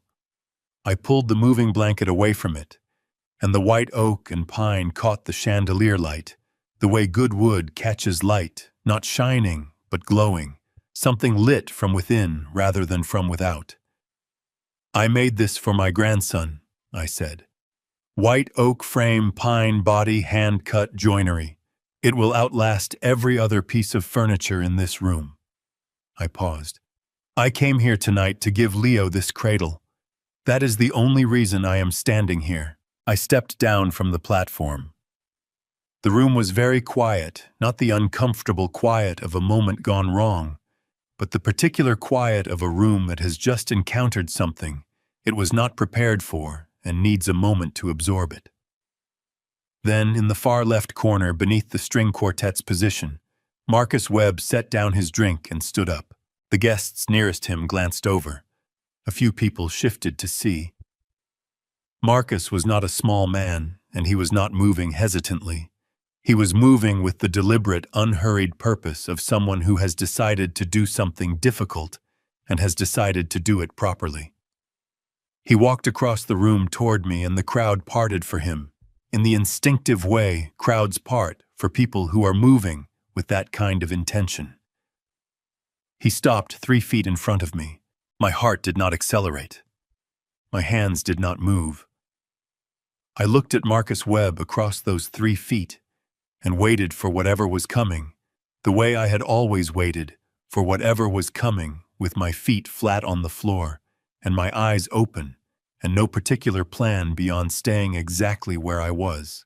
Marcus Webb had the kind of face that had once been open and was now careful, the face of a man who had learned somewhere along the way that openness was a liability he could not afford. He was 52, maybe 53, with the broad shoulders of someone who had spent his younger years doing physical work before moving into the offices that managed it. And his dark suit, a size too large across those shoulders, gave him the look of a man who had recently shed something he had been carrying for a long time. He stood in front of me for a moment, without speaking, and the room around us had gone quiet, in the particular way that rooms go quiet when something real is happening in the middle of a great deal of performance. "Mr. Miller," he said. His voice was steady but effortful, the steadiness of a man gripping something tightly enough that his hand did not shake. "Marcus," I said. He blinked at the use of his first name, a small recalibration. Then he pressed forward. "You shut down my project in 2012, he said. "The North Side warehouse conversion on Chamberlain Avenue. You came to the site, you reviewed the structural submissions, and you issued a stop work order the following Tuesday." He paused. "I lost $400,000 in sunk costs and the better part of a year's contracts. I stood in my office and I told my project manager that Arthur Miller was the most destructive bureaucrat I had ever encountered in 20 years of construction." The room was very still. Near the far wall, I was aware of Julian's presence without looking at him, the particular stillness of a person who has stopped breathing in order to hear something more clearly. "I remember the project," I said. "The load-bearing calculations in the third-floor submission were based on the original warehouse framing from 1961. The framing had been partially replaced in 1988 with materials that did not match the load rating of the originals. The submission did not account for that discrepancy." Marcus nodded once slowly. "I know," he said. "I knew at the time. I thought it was close enough." He stopped. "I want to tell you what happened 3 years later." "All right," I said. The building next door, same block, same era, same construction type, had been converted by a different developer. Different inspectors signed off. In July of 2015, the northeast corner of the third floor gave way during a tenant's moving day. He paused and something moved across his face that was not quite composure, and not quite its absence, but something suspended between the two. 4 people were in the stairwell. A woman named Patricia Stokes, her husband Gerald, their son, he was 19, and a college friend of the son's helping with the move. Gerald Stokes and the friend didn't make it out. The string quartet had stopped playing. I did not know when exactly, but the music was gone and the room was quiet enough that I could hear the chandelier crystals shifting faintly in the air current from the open doors.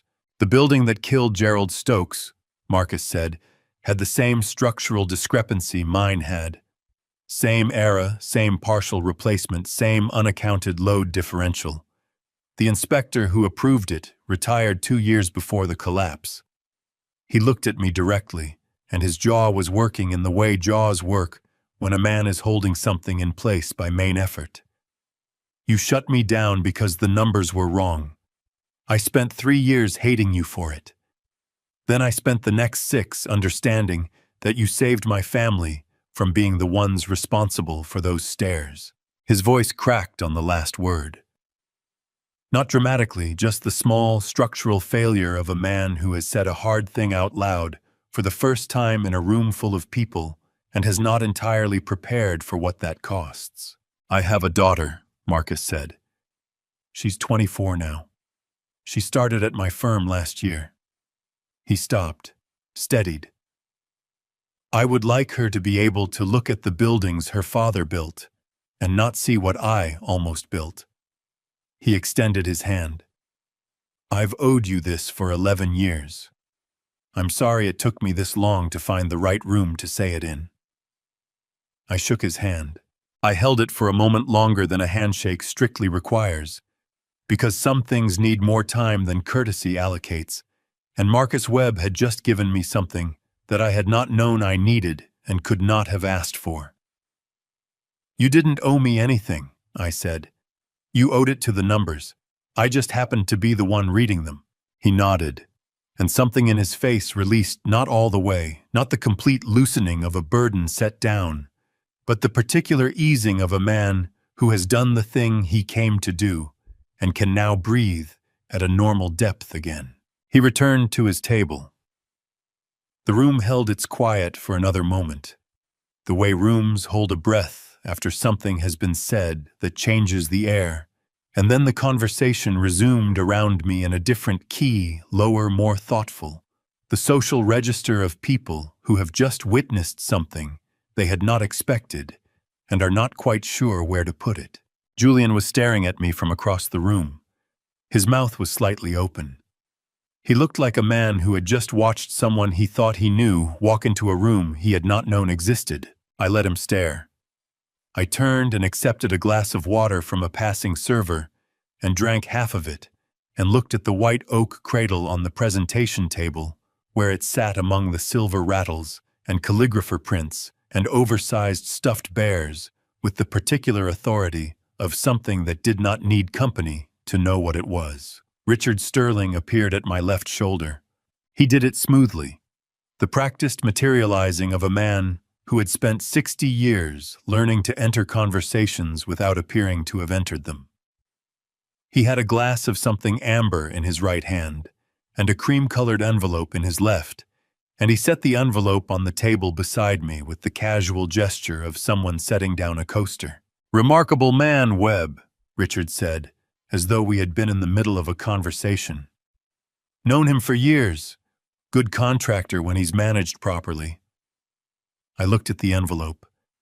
It was thick, the thickness of a document rather than a letter, the specific density of paper folded around other paper. "Inside," Richard said, keeping his voice at the register of private conversation, "you'll find a letter of appreciation and a certified check, a contribution to whatever cause or institution you prefer.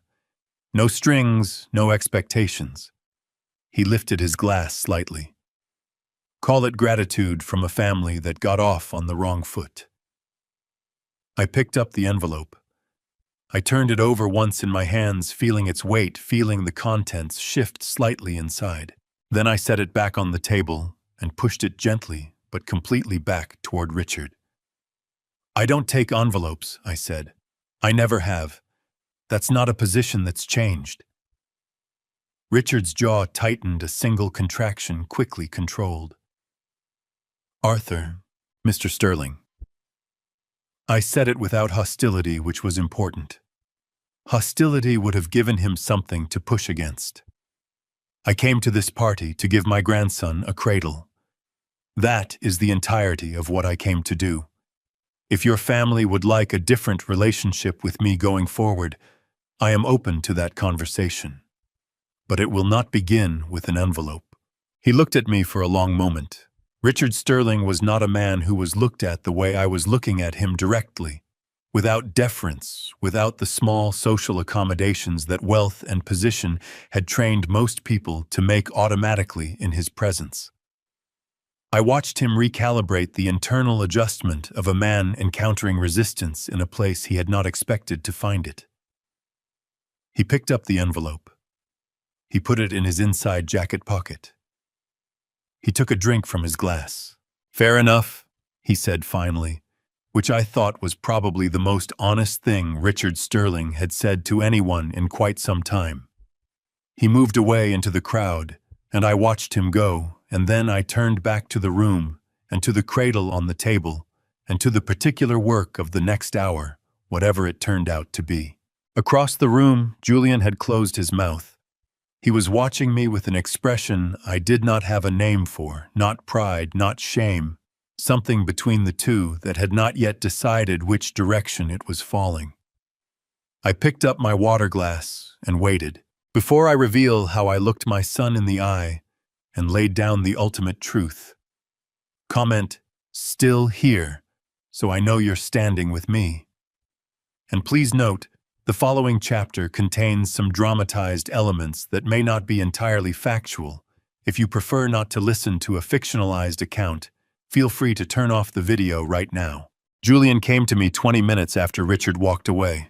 I had been standing near the presentation table watching the room settle back into its social rhythms, the conversation resuming, the string quartet starting up again, with something quieter than before, the servers moving through the crowd with fresh glasses. The party had absorbed what had happened, the way parties absorb most things, by simply continuing by redistributing attention to the next available surface. But I could feel it underneath the altered texture of the room, the way certain conversations had become slightly more careful, and certain glances had become slightly more considered. Julian crossed the room with the particular stride of a man who has made a decision he is not entirely certain about, and is moving quickly so he does not have time to unmake it. He stopped in front of me, and his jaw was set, and his eyes were bright, in the way that eyes go bright when the emotion behind them has been held in check for too long and is beginning to press against its container. "Dad." His voice was low and tight. "I need to talk to you." "You've been talking to me all evening," I said. "Not like this." He glanced around, checking I understood whether anyone nearby was positioned to overhear. Finding the radius insufficient, he put his hand on my elbow and steered me 2 steps toward the window alcove away from the nearest cluster of guests. I allowed this because the alcove was where the conversation needed to happen anyway. He stood with his back to the room, which meant I was facing it, facing the chandelier light and the guests. And in the far distance, the presentation table where the white oak cradle sat among the other gifts. I could see Thomas from where I stood near the far wall, his glass still in hand, watching with the quiet attentiveness of a man who understood that what was about to happen was not his business and was therefore his responsibility to witness carefully. "What did you say to Richard?" Julian asked. "I told him I don't take envelopes." "Dad." The word came out compressed, all the air squeezed out of it. "Do you understand what that envelope represented? Do you understand what it would have meant for this family if you had just..." He stopped, pressed his lips together, started again. "I'm not asking you to do anything corrupt. I'm asking you to make a phone call. One phone call to one person who used to work for you. Just to clarify the review timeline. That's all." "That's not all," I said. "You know that's not all. It's a conversation. Conversations happen every day between people who know each other. Not conversations about active compliance reviews," I said. "Not conversations that result in timelines being adjusted for the benefit of one party in that review. That is not a conversation. That is influence. I spent 27 years defining the line between those two things, and I am not going to blur it now because your father-in-law's project is in trouble." Julian's hands came up, a gesture of frustration, controlled, but visible, the specific movement of a man who wants to throw something and has decided instead to simply display the impulse. "You keep talking about 27 years like it's a shield," he said, his voice rising slightly before he pulled it back. "Like nobody can touch you because you have a perfect record. But Dad, I am drowning here. Do you understand that the project is frozen? Richard is furious. Cassandra hasn't slept in a week. And you are standing here at my son's party talking about compliance reviews like you're still behind your government desk." I looked at my son. I let his words finish settling the way you let paint settle before you look at it. Not to be cruel, but because the only honest response to a speech like that is one that comes after you have genuinely heard it, rather than one that arrives while it is still in the air. "Julian," I said, "how long have you been telling people your father makes furniture?" He blinked. The pivot caught him off guard. "What?" "Richard's guests, Cassandra's friends. The people in this room who asked about your family and were told your father was a retired woodworker." I kept my voice level. "How long?" His jaw tightened. "That's not what this is about." "How long, Julian?" He looked at the floor. 2 years, he said. "Maybe a little more. 2 years." I repeated it not as an accusation, but as a fact that needed to occupy the space between us fully before anything else could. 2 years of telling people I was something smaller than I am, because what I actually was did not fit the story you were telling about yourself. I paused. I don't say this to wound you. I say it because if we are going to have an honest conversation, we need to start from an honest place. Julian's head came up.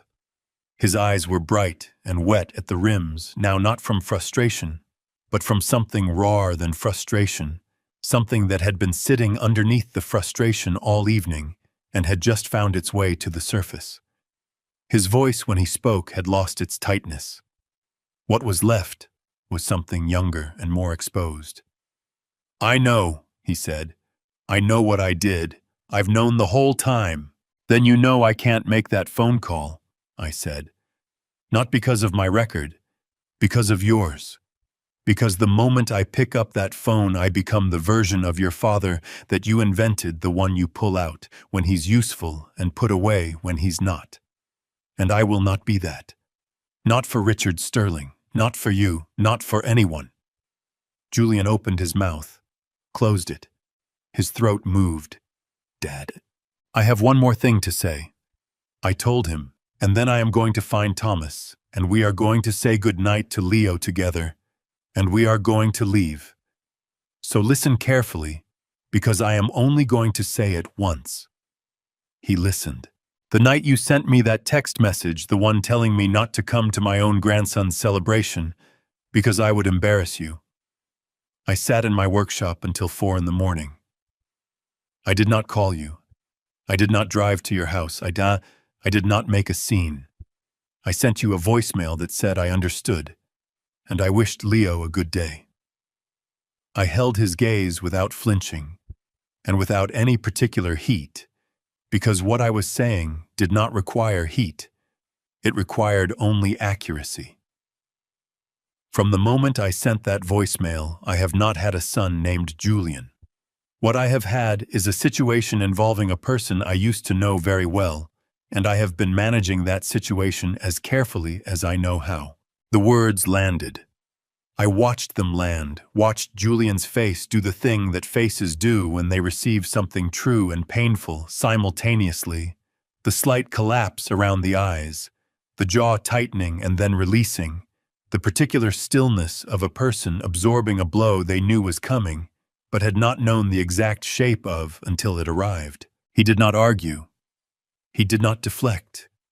He stood in the window alcove with the chandelier light catching the edges of his face, and he looked at me with an expression that was not anger, and was not self-pity, and was not the practiced social smoothness he had been wearing all evening.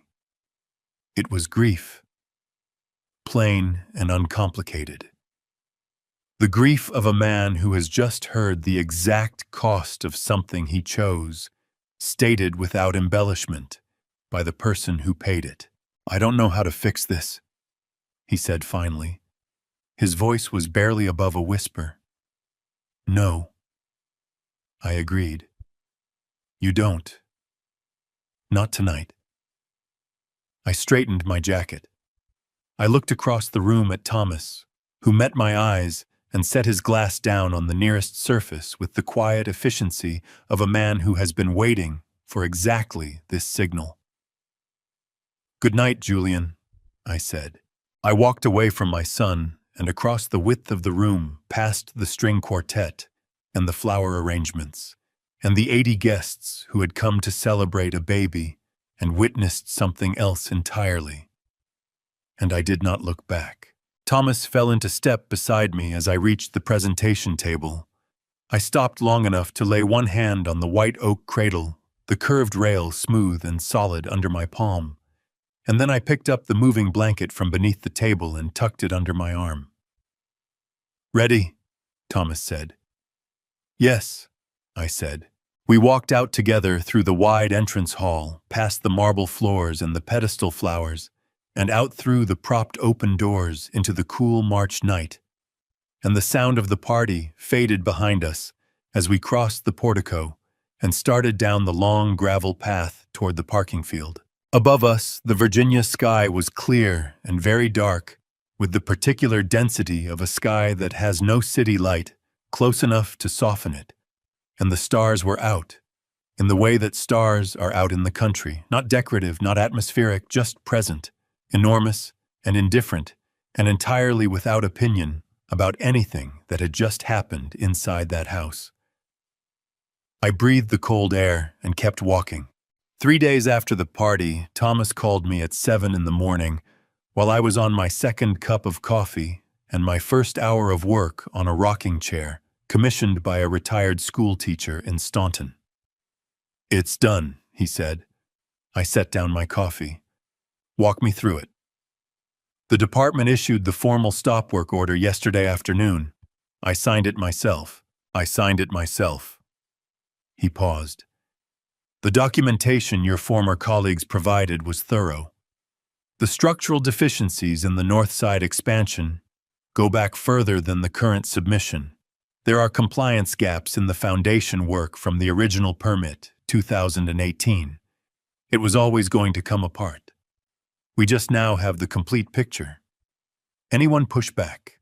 Richard Sterling's attorney called my office twice. I returned neither call. Another pause shorter. "Arthur, this was going to happen regardless of Saturday night. The file was complete before you walked into that party. You didn't cause this." "I know," I said. "Thank you, Thomas." We said goodbye, and I hung up and stood in the workshop for a moment, holding the phone. Outside, Dot's kitchen light was on across the yard, a small yellow square in the early morning gray. I thought about calling her. Instead, I went back to the rocking chair, picked up my spokeshalve, and went back to work. The weeks that followed moved the way consequential things move, not dramatically, but with a kind of grinding inevitability, each development following from the last, the way joinery follows from good preparation. You do the work correctly at the beginning, and the pieces fit at the end, whether you are there to see it or not. Sterling Group's downtown expansion project was formally suspended in the second week of April. By May, 3 additional compliance issues had surfaced in 2 other Sterling properties currently under municipal review. Richard's attorneys filed for Chapter 11 bankruptcy protection, the reorganization option, not liquidation, which told me Richard still believed he could salvage something, but the filing triggered a cascade of creditor actions that made reorganization increasingly theoretical. Cassandra called me once in late April from a number I didn't recognize. She told me that she and Julian were separating. She said it the way people say things they have practiced saying evenly, without visible seams, but I could hear underneath it the particular exhaustion of someone who has been holding a structure together, past the point where holding it made sense and has finally put it down. "I'm sorry." I told her, and meant it, because whatever Julian had done, and whatever her family had done, Cassandra was not a villain in this story. She was a woman who had married a man who wanted more than he was willing to earn honestly, and she had paid for that with something she would not get back. "Leo is with me," she said. "He's fine." "I know he's fine," I said. "He has you." She was quiet for a moment. "I don't know what comes next," she said finally. "Nobody does," I told her. "That's not a problem. That's just what next looks like before it happens." She said goodbye. I said goodbye. The line went quiet. Julian's situation resolved itself in the way that legal situations resolve themselves. When a man has signed documents he should not have signed and knew it when he signed them. His attorney negotiated a plea agreement. Julian cooperated with investigators, provided testimony regarding the specific submissions he had authorized, and in exchange received a reduced charge and a sentencing recommendation of 14 months in a minimum security facility in Chesterfield County, with eligibility for early release after 8. I learned the details from Thomas, who had followed the proceedings through professional channels. Julian did not call me. I did not call him. There was nothing to say that had not already been said in a window alcove at a party in Henrico County on a March Saturday night, and we both understood that. What I did the week after Julian's plea was entered was drive to Charlottesville. I went to the storage unit where Julian had kept boxes from his college apartment, the unit he had never cleaned out, that he had been paying $40 a month to maintain for 15 years, out of what I could only assume was the same reluctance that keeps most of us from finishing things. We started in our 20s. I had a key because Julian had given me one years ago for emergencies and never asked for it back. I found what I was looking for in the third box from the back, a wooden crate Julian had used as a bookshelf in his dorm room, rough pine, the boards uneven, held together with wood screws driven at angles that told me they had been driven by someone who had not yet learned to pre-drill. On the bottom of the crate, burned into the wood with what must have been a soldering iron borrowed from somewhere in the uneven lettering of a 19-year-old, who had decided the thing needed a mark of some kind, J. Miller, 2005. I carried it to the truck. I drove home. I set it on the workbench and looked at it for a long time. The crooked screws, the uneven boards, the burned initials. The same hands that had made this had made the pine box at 8 years old. The same hands that had signed the sterling submissions. Hands could make things, and hands could ruin things, and sometimes they did both in the same lifetime. And what you did with that knowledge was the only question that mattered. I set the crate on the shelf above the workbench, next to the spokes halve and the card scrapers, and went back to the rocking chair. The lawyer's name was Patricia Okafor, young, precise, with the careful manner of someone who had learned early that her job was to deliver difficult information clearly and then get out of the way of whatever the information produced. She arrived on a Tuesday morning in early October, parked her gray Civic on the gravel, and knocked twice before I had the door fully open. She carried a single folder and nothing else. "Mr. Miller," she said, "I represent Cassandra Sterling Miller. She's asked me to discuss Leo's care arrangement." I made coffee. She sat on the stool by the workbench and explained the situation in the direct, organized way of someone who had rehearsed the explanation to make it as painless as possible without making it dishonest. Cassandra's financial situation had deteriorated significantly since Richard's Chapter 11 filing.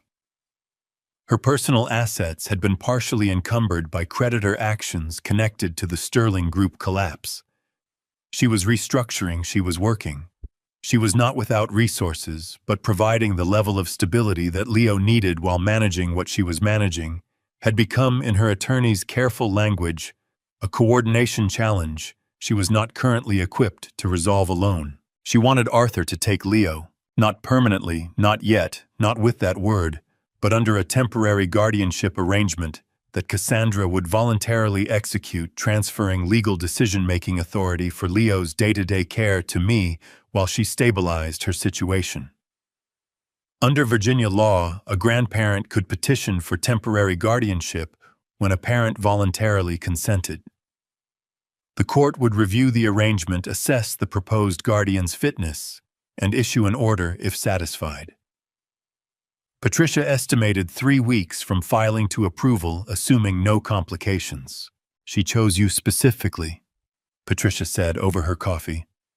"She said, and I am quoting her directly, that you were the only person in Leo's life she trusted to want nothing from him except for him to be fine." I sat with that for a moment. "Tell Cassandra yes," I said. Patricia filed the paperwork that afternoon. 3 weeks later, on a Thursday morning in late October, a Henrico County family court judge reviewed the petition, the background documentation, and a brief statement I had submitted, describing my living situation, my financial position, and my intentions regarding Leo's care. The judge approved the arrangement in 11 minutes, which Patricia told me was unusually fast, and which I attributed to the fact that the paperwork was impeccable because Patricia was very good at her job. Leo came home on a Friday. Cassandra drove him herself. I had expected her to send someone, or to make the handoff brief and functional, the way difficult handoffs are often made with efficiency as a substitute for whatever emotion the situation actually contained. But she drove herself in a white SUV, I hadn't seen before, and she carried Leo to the door herself, and she stood on the threshold of the workshop, holding her 7-month-old son against her shoulder, with both arms wrapped around him, in the way that told me she had been holding him like that for the entire drive. "He likes being on the left side," she said. Her voice was steady. "He sleeps better on his left, and he doesn't like the sound of the vacuum cleaner. I don't know why. I've tried introducing it slowly, but he just—" She stopped, pressed her lips together, continued. "He'll tell you what he needs. He's gotten very good at that." "He sounds like someone I know," I said. She almost smiled. Not quite, but almost. She placed Leo in my arms. He was heavier than the last time I had held him. 7 months of building himself from the inside, adding density, the way good wood adds density slowly and without announcement. He looked at my face with the same focused, evaluating expression he had worn at the party, and then he reached out one small hand and grabbed my shirt collar and held on. Cassandra watched this. Her jaw tightened once hard and then released. "I'll call every day," she said. "I know you will," I said. "He'll be here." She stood there for one more moment, looking at her son in my arms. Then she turned and walked back to the white SUV and got in and drove away without looking back. Which I understood was not coldness, but its opposite, the particular courage of a woman doing the hardest thing she had ever done, and doing it as cleanly as she could manage. Dot appeared at the fence line 30 seconds later, which told me she had been watching from her kitchen window and had timed her arrival with the precision of someone who understood exactly how long a person needed to be alone after a moment like that. She came through the gate carrying a folded blanket and a small framed watercolor of a cardinal red, vivid the bird caught mid-call on a branch. "For his room," she said, nodding at the watercolor. "Children need color." "You've mentioned that," I said. She looked at Leo. Leo looked at her. Then he made a sound, not quite a word, not a word, and reached toward her the way he had reached toward me, which told me something about him that I filed away carefully. He did not withhold himself from people. He had not yet learned to. Dot took his hand in both of hers. She looked at his face for a long time. "He has your eyes," she said quietly. "Exactly your eyes." I looked down at my grandson. He was still holding my collar with one hand and Dot's fingers with the other, and he was looking back and forth between us with the concentrated attention of someone who has just discovered that the world contains more people than he previously accounted for and is revising his understanding accordingly. "Come inside," I said. "Both of you." Leo fell asleep at 7:43. I know the exact time, because I had been watching the clock above the workbench, the old one that ran 3 minutes fast, with the particular attention of a man responsible for another person's sleep for the first time in 38 years, and acutely aware of how much he did not remember about the mechanics of it. But Leo, it turned out, required very little from me in this regard. He had been fed and bathed and placed in the white oak cradle with the blanket Dot had brought, and he had looked up at the pine ceiling of the small room I had prepared for him, fresh white paint. The cardinal watercolor on the wall, afternoon, light replaced now by the soft glow of a lamp. I had moved from the kitchen, and he had simply closed his eyes and gone to sleep with the uncomplicated trust of someone who had decided the place was acceptable and saw no reason to argue about it. I stood in the doorway for a while after his breathing steadied. The cradle held him the way I had built it, to hold him level solid, the oak frame carrying his weight without a single creak. The pine panels had warmed in the weeks since I'd brought the cradle back from Julian's basement, and the room smelled of wood and the faint sweetness of the baby shampoo Cassandra had packed in the bag she left by the door. I went back to the workshop. I had been meaning for 2 weeks to clean out the old desk in the corner The roll top that had been my father's, that I had inherited along with the workshop property, and had never fully sorted, because sorting it meant dealing with 30 years of accumulated paper, and I had always found other things to do instead. But Leo's arrival had made the desk's corner the obvious place for the small changing table I had built over the past 3 days, and the desk needed to move, and moving it meant finally opening the drawers. I worked through them methodically. The bottom 2 held what I expected: old receipts, maintenance records for equipment. I no longer owned a hand-drawn site map from a property inspection in 1997 that I could not remember drawing but recognized my own handwriting on. I set these aside for the recycling bin and moved to the middle drawer, which held pencils and a broken tape measure and a small jar of brass screws that had been sitting there so long they had oxidized to a uniform dark brown. The top drawer stuck. I worked it loose with a firm pull, and it came open with the particular resistance of wood that has swollen and settled over many years into a fit that was never quite right. Inside a folding ruler, a spare chuck key for the drill press, and beneath both of these, pressed flat against the back of the drawer, a white envelope. The envelope was not old, not yellowed, not brittle, not the artifact of decades. It was perhaps 20 years old, the paper still flexible, the seal still faintly adhesive, though it had never been properly closed. On the front, in handwriting, I recognized immediately, and would have recognized anywhere, Dad. Just that. No address, no date. Just Dad and Julian's handwriting from before he had learned to write the way he wrote, now looser, then less controlled, the letters of a young man who had not yet decided what kind of man he was going to be. I sat down on the workbench stool. I held the envelope for a long time without opening it. Through the wall, I could hear Leo's breathing, steady, unhurried, the breathing of someone with no unfinished business and no reason to lie awake. Then I opened it. The letter was written on 2 pages torn from a spiral notebook, the left edges still faintly frilled from the perforation. The handwriting was careful in the way young people's handwriting is careful when they are writing something they have thought about, not print, not cursive, but the hybrid of the two that most people settle into in their early 20s and carry for the rest of their lives. Dad, I don't know if I'm going to send this. I probably won't. I'm home for the summer and I keep coming out to the workshop in the mornings the way I used to when I was little, just to sit in it. It smells the same. I didn't expect that things could smell the same when everything else feels different.